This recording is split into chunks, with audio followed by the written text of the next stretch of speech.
I've only played part 2 once, so Same, same. yeah. So I I'm couldn't looking do it for, again. I was just like, yeah. this is the best game I've ever played, and I won't play it again. Mhm. How did you manage to have a character based off you in the game? Whose idea was that? Dude, I still can't believe that happened. I got two very important yeses, three very important yeses in my life, but like I got so many no's. So many. Yeah, yeah. You know, you gotta just try.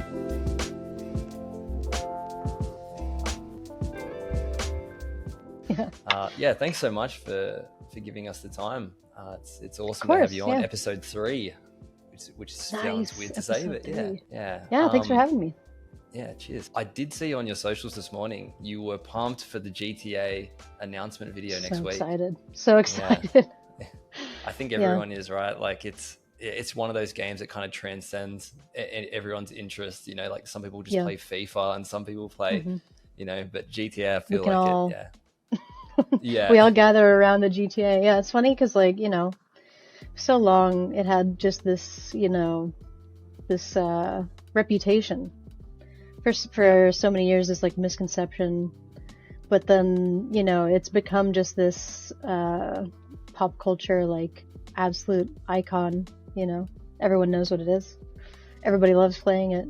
I have a few good friends who have been working on it for a long time, and very excited to see what they've been working on. Like probably gonna invite them over, and they'll like drive over here, and like I'll show you this whatever I've been working on. It's like that's gonna be cool.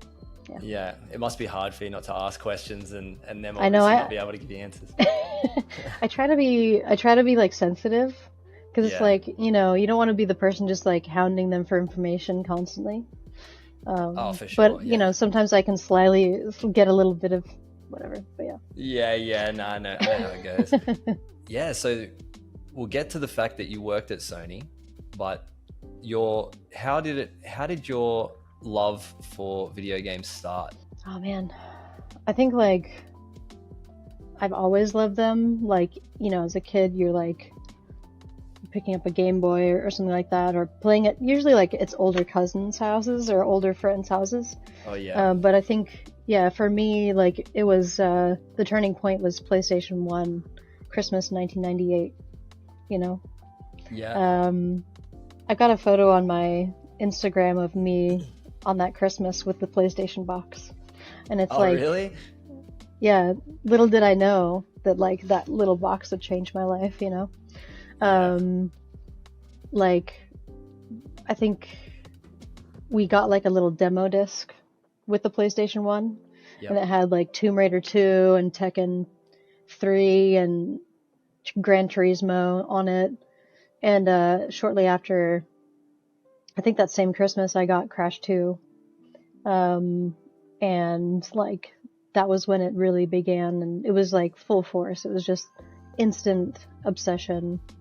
Um, like I always cite like Disney, Star Wars, Indiana Jones, but then also that first PlayStation 1, it was like, yeah, those are like the things that make up my foundations, in terms of like my initial obsessions as a kid. I think we might have a similar. I wanted a PlayStation 1 around that same year, like Hmm. when they were first getting released, and I got a Nintendo 64, which was a good Okay. Oh man. alternative. But yeah, similar thing. Yeah, Like can't go wrong. I mean, it's odd because I think I had actually asked my parents for a Nintendo because that's what I had played at friends' houses. yeah, And they'd got us a PlayStation, and it's kind of like you think about crossroads in your life, and it's like, well, what if they had gotten me a Nintendo? Like, where'd I be now? yeah. But yeah. That's so funny. I've actually thought of that before. I was like, what if I Yeah. got a PlayStation? Like, because I was really into Zelda, and I was like, that was an Hmm. exclusive on Nintendo. I never would have, Right. never would have touched it. But Yeah, you but can't go yeah, wrong no. with N64. That was just like the most amazing. Yeah, just hours and hours at friends' houses, just like trying to beat Zelda. Never did. Yeah, exactly. Okay, so you fall in love with gaming. You get into, you studied or you self-taught at a university or So drew my whole life. Like always loved art from as long as I can remember. Went to school actually for animation. I went to San Jose State University. Initially, I wanted to be an animator, and then like in my first semester there in college, I realized that I was neither good at nor enjoyed animation.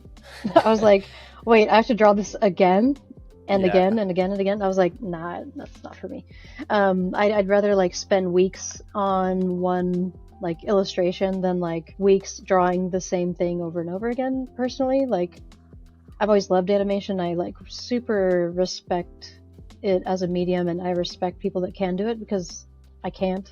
I don't have the patience for it. But my interest kind of like shifted to concept art for games. I actually got my BFA in illustration from San Jose Awesome. State University. Yeah, and in the curriculum, in order to graduate, you know, in illustration, you still have to take ZBrush classes and 3D classes. So I was taking those along the way, but like 3D didn't really click for me at first. And then like the semester before my senior year, I took my last 3D class I had to take, and something clicked. I don't know what it was. Like, I was using Mudbox a little bit of ZBrush Mudbox, and it was just like, I don't know, something happened. I was just like, I love this. And I was actually considering switching my focus to 3D, because they do have a 3D focus. To finish out your senior year, you can focus in 3D, and I considered doing that, but I was like, I've already done like 5 years of like 2D. I should just like go ahead and finish it. And then I got lucky enough to get a character art internship like right after graduation, which was a completely like left turn for me. I had maybe like, you know, 90% 2D work in my portfolio at the time, and then maybe like 1 or 2 ZBrush sculpts that were like not that good, and also just like poly painted. It wasn't game art at all. And so in the interview, they're like, yeah, so this is a 3D position. It's going to be working on game art and stuff. And I was like, oh, like, I got to be honest with you guys. Like, I don't know anything about game art. Like, I don't even know what a normal map is. Yeah. And they're like, well, we'll teach you. And so like, in that first 6 months, I just had this amazing crash course learning game art. And I took some courses on my own time as well, like Adam Scutt's class through Vertex School, I think it's called now. It used to be Game Art Institute. But yeah, like so many people took those classes at that time. Like I know at least like 5 or 6 people that are in the industry now, probably more, that like took those classes. So that was kind of like my first entry into the industry. I can't imagine rocking up, handing your resume over today, and someone saying, you know, with a couple of 2D things and being like, yeah, we'll teach you game art on the job. It's like unheard of. It would not happen. Yeah. It just would not happen. Like, that's it's so unique. Like I always say that like I wouldn't be where I am today without them giving me that chance. And I still believe that, and I always will. It just doesn't happen very often, and so I feel incredibly lucky to have that start. You know. Yeah, a few stars have aligned for you, I think, there. Yeah. You know? What about you? I have had a very different path into game art and everything as well. I used to work in broadcast. I used to work for Fox Sports, and it was still like a game engine pipeline type thing. So we still used Unreal Engine. We still had to optimize assets. It wasn't exactly character art. It was more for like logos and stuff that'd be on the field. And I did that. That's super cool though. Yeah, no, it was cool. And like you said, I extremely grateful to have that as an experience. That, you know, big time job. You learn all the things about having a job, like, you know, it was through my 20s at the time. So just being able to work with other people, being able to take feedback, all those elements that you don't really get until you're on the job. The soft skills. Yeah, that's it. Yeah. So I will take that same phrase that you said. I don't think I'd be where I am right now without that job. And then probably didn't realize that I wanted to be getting into, like, I didn't pick up ZBrush till after I picked it up 10 years ago and then put it back down and picked it up again, you know, 4 years, like when COVID and stuff happened. I was like, I'm going to get back into it again. And then, so I started. Better late than never. That's it. Yeah, that's it. No, that timing was very good.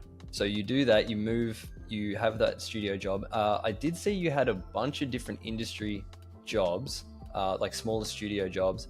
And then you had a big jump to Sony. So that was a big one. Yeah. Yeah. What was that like? like the biggest. Yeah, I can imagine. Yeah, before I graduated, I worked at a few mobile companies as a 2D artist. So like I did a little bit of work for like WotC. I worked at Zynga. I worked at a studio called Gaia Online. I don't know if you know about Gaia, but like I think it was like it's hard to describe, but I think it was like a forum game. It was a social game of some kind Okay, back in the yeah. day. But yeah, it was like you said, like all those things they culminate. You know, it's like I wouldn't have had the experience that I had without those things. But yeah, like Linden Lab was my first game art position. The internship turned into an associate position. I was there for a good 2.5 years. It was an amazing experience. Like super talented small team of artists. Like really really good and really really kind. I learned so much just even sitting next to them. You know, not even to speak of like being taught by them. And so Yeah. it was just like a rapid growth period, I feel. And so like 2.5 years in, you're like, okay, I'm ready to like stretch my legs. And then I was applying to like a bunch of different studios, and I couldn't believe my eyes when I saw the listing for PlayStation, because I didn't even know that studio existed. And I was like, they're not even gonna see my application, but I'm gonna apply. Yeah. Yeah, and then like my life completely changed when I got that call from the recruiter. I actually like cried on the train home. I believe you. Yeah. And it wasn't like, I always try to like emphasize this, but like I worked my ass off for a long time, but at the same time, like part of the reason why I got the job was networking. Like a guy that I met at GDC in 2016 knew a guy from Crystal Dynamics who was a character artist. I had reached out to the character artist at Crystal Dynamics for advice at one point, like 2 years prior, and then we stayed in touch. He happened to have worked at Sony previously, and so I just reached out to him, like asking what the culture was like should I even apply, like is this a good place to work? And he took it upon himself to basically put in a good word with the guy who became my lead at Sony.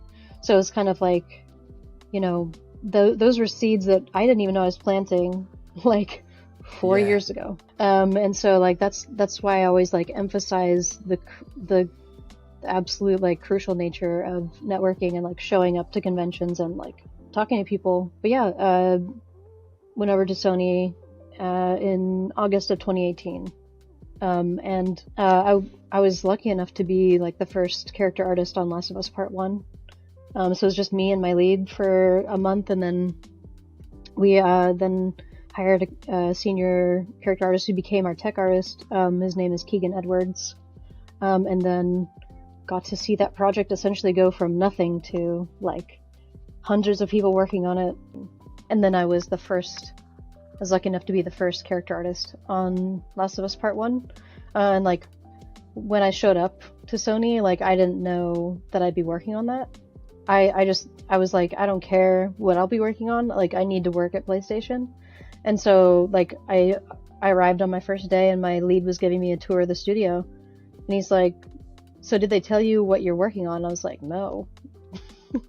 And he goes, so we're making a remake of The Last of Us for the PS5. Yeah. I like almost fell over. I was like, you gotta be kidding me. Because yeah, my favorite game of all time, I get to remake it for the next console that isn't even announced yet. Like, holy shit. Yeah.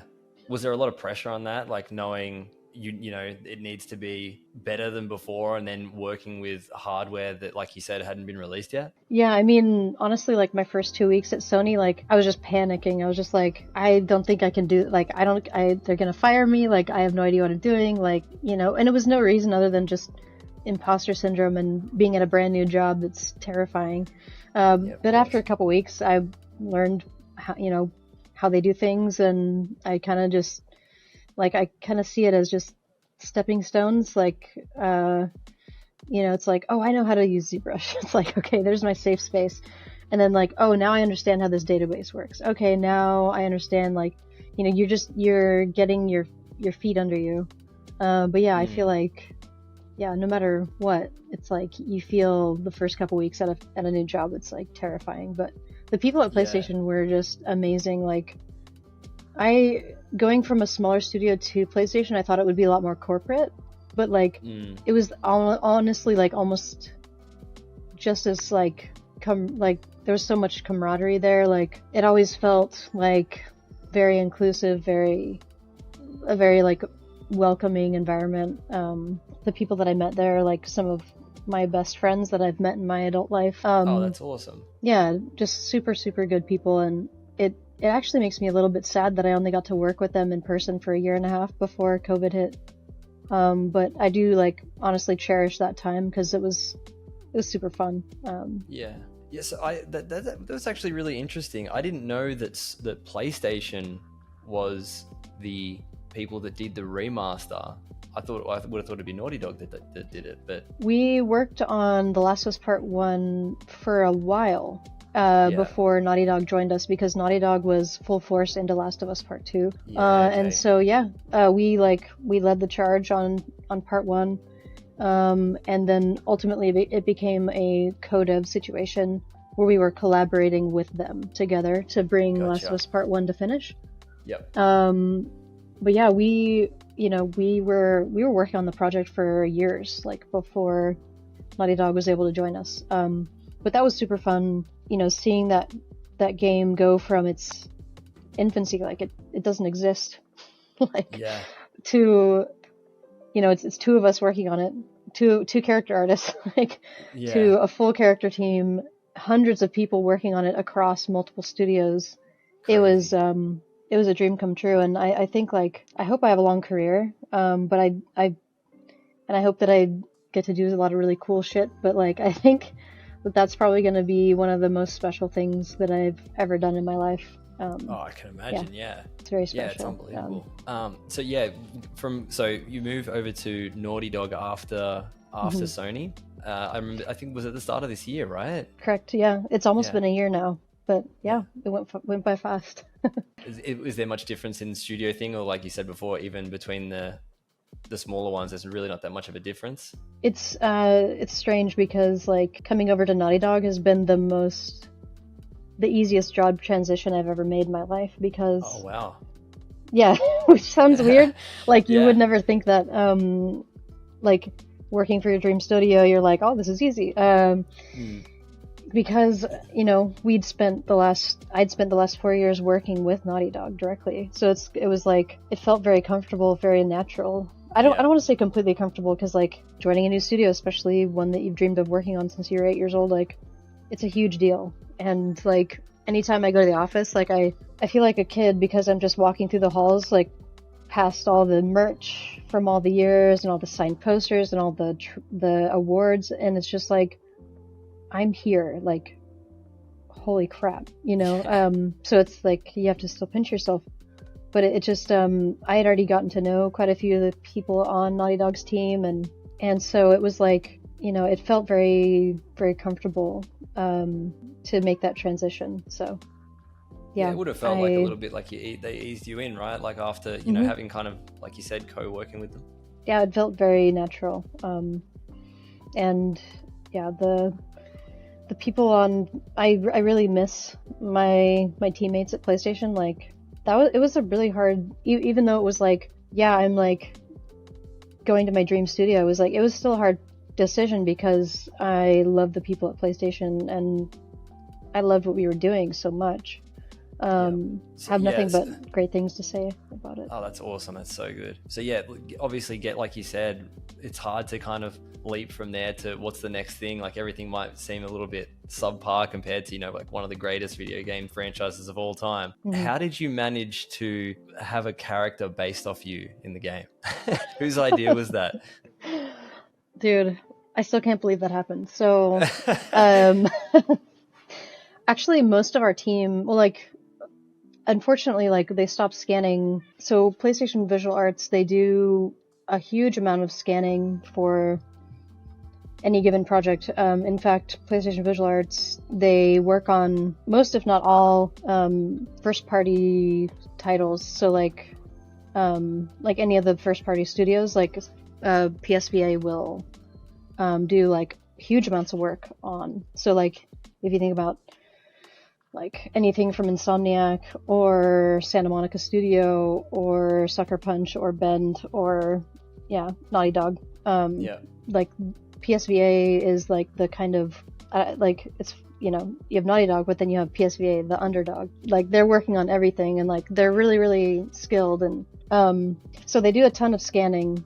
They have a really really nice like full body scanner. They have a large mocap stage. They have like a super awesome head scanner. So they do like tons of head scanning and blend shapes and stuff. And so like they put the call out to all of us like, you want to be in the game? And like you had to put your name in the hat, and then get chosen, and then you get scanned. I was gonna say you just like, walked into the scanner. Yeah, just like I'm gonna like yeah. And so I was like super excited to get chosen, because I think like my enthusiasm for the IP is like uncontainable. I'm like very vocal about it. And so I think they were like, she's a super fan of Last of Us, we got to scan her. And so like I thought it was gonna obviously be like I was gonna be like NPC number like 35 or something, I'm just like in the background. But one day like my lead was like, oh yeah, I've got something to show you, and then like it was like I was the news reporter, and I was like, no way. So good. Like I can like thank him for that. That was a very like generous thing that he did, I think. And then I got to work on the character, which was like so weird, working on my own face. It's kind of freaky. But have you ever gotten scanned? Not myself, no. Obviously worked with a lot of scans and stuff, but you're immortalized forever now in the, I will live on forever. That's it. Yeah. So the TV show, what did you first impressions, what did you think? It was incredible. I mean, right? I have some nitpicks, but like I think it's the best that it could possibly be, honestly. What did you think? I absolutely loved it. I had to sell to my girlfriend. She's not into the whole we don't call them zombies, the infected. She's not into that style of thing. And I said, look, this is one of my favorite stories of all time. Like now they've adapted it to a medium that you can watch it in, because video games kind of the barrier of entry is a little bit difficult for some people. Totally. And I said, look, let's watch it. First episode. She said, second episode. All right. And I heard about episode 3 and I thought, okay, if you don't like it after episode 3, you can put it down. And I knew, I remember standing up at the end of it being like, that's a 10 out of 10 episode. Yeah, come on. Yeah. And then she's like, all right, you won. She's in. Yeah, no, it was incredible. Loved it. Yeah. I think like my only nitpick would be I think there should have been more infected. Like I think the world should have felt a little bit more dangerous. But like the way that the character development that they added, the way that they like humanized these characters like even more so, because like the game's a game, so it's like it has to keep the player engaged.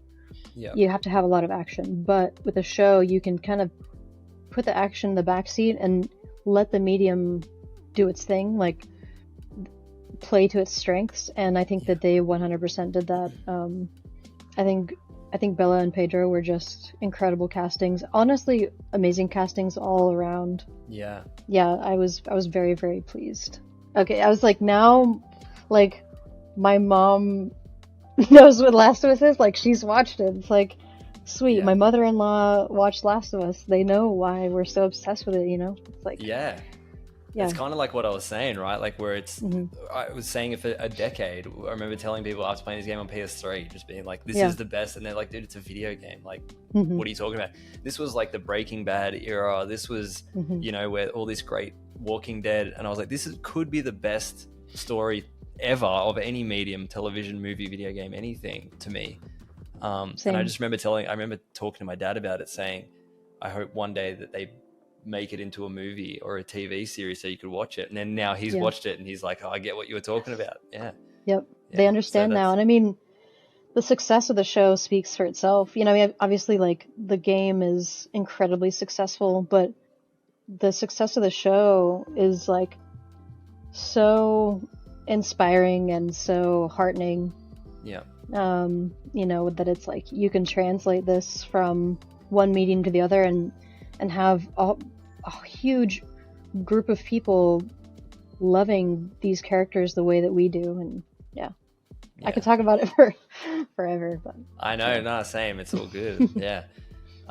This could be a bit of a silly question considering where you're at, but in regular people's jobs that aren't Naughty Dog, you somewhat can sometimes, even if it's a good job, you sometimes can get complacent in the work that you're doing, right? Or the work that you're doing isn't as creative, or you feel like you want to, be pivoting in different areas. Do you ever find that the production work that you're doing at work doesn't really do it for you, or that there's something out that you might want to change, like a different art style or something, as opposed to what only a production studio environment can give you? I think that's a really good question. And honestly, like, it depends on really what stage of the production you're in, because it's kind of like, for me, the bread and butter is working on a character to the best of my possible ability and like bringing that character to life from start to finish. And you don't always have the luxury of being in that stage of production because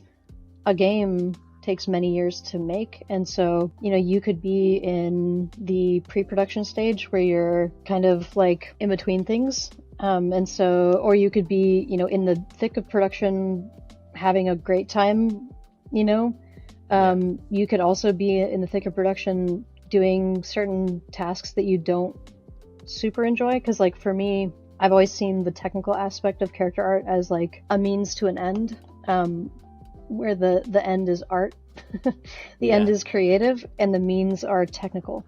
And so it's kind of like, well, maybe you're doing retopo or like UVs for a while, but for me, I've come to like really actually love that part, so I do still enjoy it. But it's like you could also be in the end of production where, like, for The Last of Us Part 1, like for many months, like we were bug fixing toward ship. So it was kind of like, simple facts, like fixing bugs is not like the super funnest thing ever. So, even no matter what studio it is, like there's still aspects that, you might, there's certain times that you might enjoy more than others. And I think to combat that, like, a lot of times, like it'll motivate me even more to like work on my own projects, because no matter how awesome, no matter whether you're working on like The Last of Us Part 1 and 2, it's like, it's still under, someone else's direction, and it's still like with the restraints of like game art. And so like a lot of times I will remove those restraints from myself when I'm working on my own projects. Like I still do my personal projects in like the game pipeline, but like poly counts, who cares? Texture sizes, who cares? Like, I'll put all the lights in the scene, and Marmoset is like, what are you doing? Hair cards, fuck off. I'm gonna do like Geo for complete X-Gen to Geo pipeline rather than hair cards, because hair cards can die forever. Exactly. So it's kind of like, and also, with personal work, like the subject matter can be whatever you want. So it's just, you're your own art director, and that's kind of exciting.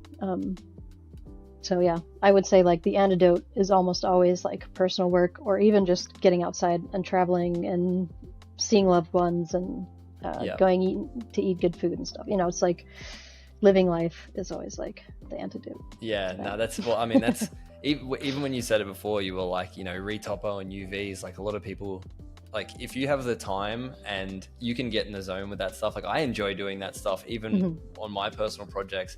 I'm working on something at the moment, and it's taking every part of me not to just decimate it and just just get it out the door, But no, that's good to hear. That is good to hear that it doesn't always need to be like that, and that you can find enjoyment in the process and outside of it as well. I think for some people it is necessary to do all the the crappy parts, right? Yeah. Because it's like, if you don't have a portfolio yet, if you don't have a reputation yet, it's like, you can't just decimate it Yeah. or zero mesh it. You gotta show that, like, you know how to do all of that properly, and like, you know, you have to show that you can render things in real time and like have good topology flow and good UV unwrapping and all that stuff, all that like boring stuff has to be shown if you're not established yet. But like, for me at this point, I'm like, I think people know that I know how to do game art, and I'm just gonna like take all these restraints off myself. So Yeah. I feel very fortunate to like be in that position. No, that's actually a really good point. Yeah, the difference between doing something to make something that looks good and then also show it, or are you doing it to show the technical side of it? Like, I know how to do this from end to end, and you can hire me without hesitation and stuff. Yeah, exactly. That's a good segue. Actually, my next question. This is one of the ones from the guys in the Discord. Diversifying skills or keeping things specialized seems to be a big topic, as far as like whether it's portfolio or applying for jobs and stuff. Like, do I make my portfolio specifically for this thing? Do I apply for a environment role hoping that I get into this, eventually get a character role because it's easy to get into the company if I'm an environment artist? Long story short, diversifying or keeping it specialized? I'm like super biased when it comes to this, because my whole life I was a character artist before I knew what a character artist was. Always just drew characters, always. Made up my first character when I was like 8. He was like an anthro cat man. Yeah. I still love him. But it's like, characters was always my thing, always. And so that served me really well, because what you're passionate about will come through in your work. And I've always benefited from my laser focus with characters. So, but I know for a fact that like that doesn't work for everyone, because there was a guy on my team at PlayStation named Henry Sue. He's now a character artist, but he started at PlayStation as an environment artist. And like, I think that's so rare to actually hear about someone who moved from environment to character. And he's an amazing artist, in both disciplines, which is like super cool. I love that. And rare. But I super rare and like doubly impressive in my opinion. But for me, like, it's always been focus. Like when people ask me like, hey, I don't really know what I want to do because I like so many things, I'm like, the best thing in my opinion is to like try everything, but then like what you really enjoy, focus on that, because when you enjoy your work, like, it shows. You'll produce better work if you're not just like, oh, I'm ticking boxes, like I have to have this and this and this in my portfolio. Like, just show us yourself. Like, show us your brain, show us your creativity, show us what you love to do. And I think that'll serve people way better. But again, everyone's different. That's my take. I feel like that's a good tagline to put at the end. Just do what you enjoy doing, and eventually you'll get good at it. And now this is a tough one, because you sort of alluded to it at the beginning. Hard work. There's no substitute really for just doing the work. Advice for getting in the industry, sort of as a main question, but also what's the alternative? Because sometimes you could have a great portfolio and you could be perfectly fit for the job, and you apply, and like you said, even when you said before, your resume might just sit at the bottom of the pile, and someone that's better than you might get the job before they've even looked at you or even given you a chance. So what is the best way to reach out, alternate routes of reaching out, if there is a position that looks like it does apply to you? That's a good question. Because I always feel bad saying like, reach out to the recruiter, because like they probably get like a billion messages per day. But I think like maybe the best way is to reach out to someone that you know who's at the studio, like to get kind of some insights. Because like a lot of times, a no comes not from you're not good enough. It comes from like, what are our needs at this time? Like, where do you live? What time zone are you in? Like, can you relocate? Like, the art is like just the start of the logistics of hiring someone. So it's just like, and sometimes the studio is looking for a specific skill set that they can't really put on the job application because it's like secret. So it's kind of like you may see a character position, but like there may be some like other things that they're looking for that like other people might have that you don't. And you know, I mean, my like best advice in any kind of situation is just try. I got three very important yeses in my life, but like ever since going to college, like I got so many no's. So many. Yeah. You know, you've got to just try. You've got to just, I don't know, put yourself out there. And then it's like, you know, if you get a no, just continue improving yourself.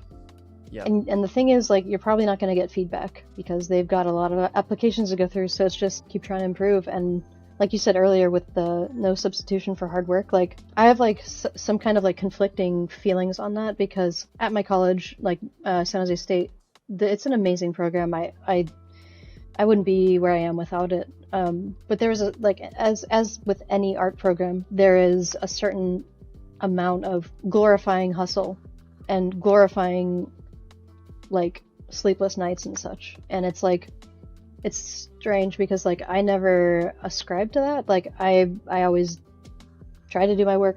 To be honest, like I was not the best student. I spent more time like on my own stuff, which something to be said for that. But it's like I don't believe in hustle culture when it comes at the expense of your like physical and mental health and all the other aspects of your life, like absolutely, yeah, spouse or family. But I do believe that like there are periods of time where you have to bust your ass, which is like what I did. And it's like you have to work hard for a period of time, and then you can give yourself a break. And if things aren't going your way, still give yourself a break, because it's not going to serve you any purpose to absolutely burn yourself out and like erase any love for the craft that you had. Yeah. You know, yeah. So I strongly feel like there's seasons where you work hard. There's seasons where you know, if you get a position that, like, we haven't talked about this yet, but like the first job I got in the industry, like it's at a small studio that most people haven't heard of, but that's okay. Yeah. And honestly, like I think that was for the best, because I was a young professional. Like, not only are you not a great artist yet, you're not a great professional yet. Yeah. And it's just like, it's better, in my opinion, not to get hired at Blizzard or Naughty Dog right out of school. You can, at a smaller studio, you might be able to like make more mistakes, as you do when you're a young professional and a young artist, than making making mistakes at a bigger studio, which, I mean, it's not like they're going to fire you, but I don't know. I strongly feel that like starting at something that's lesser known is almost, in my opinion, better for maturity and growth. Now I've like rambled off topic. No, I'm completely with you. Like we kind of spoke about it before, like where when I started at Fox, it had nothing to do with game art. It had nothing to do, you learn all those things where even if it is trying to build pipelines and like try to introduce things, or trying to be like, oh, how can I learn Substance Painter at this job? Can I, or something like that? Is there a project that I can move this to? Or even just being able to have that sort of rapport with your management or someone, and just being like, oh, that is a normal thing that you can have that conversation with someone above, little things like that. The soft skills, again, like those can't be taught in school. Like those have to happen just kind of naturally. So might as well develop your soft skills and your artistic skills in a less high stakes environment, I guess I'll say. Cool. I don't even know if I answered that question, but I think you did. Yeah, no, you did. Cool. Keep trying. I think keep trying was the takeaway. Try again, get better. Try again, get better. That's it. And I think the biggest takeaway is that the yeses that you did get are some of the best yeses that that anyone that in this industry could ever hope for. So, you'll live in proof. More than I ever hoped for. Yeah, I think that's a good. I've got through everything I wanted to ask. I mean, there's a lot more, like what's Neil Druckmann like to have lunch with, and all these, all those other things. But I'll put all your links and stuff down in the description. But is there anything you want to plug? Anything that you can talk about that's not NDA'd? Anything that's exciting coming up? We just announced the Last of Us Part 2 remastered, so that's gonna be Yes. freaking awesome. That is, yeah. Can't wait to play that again and just absolutely cry my eyes out. I've only played part 2 once, so Same. yeah. So I couldn't do it again. I was just like, yeah. this is the best game I've ever played, and I won't play it again.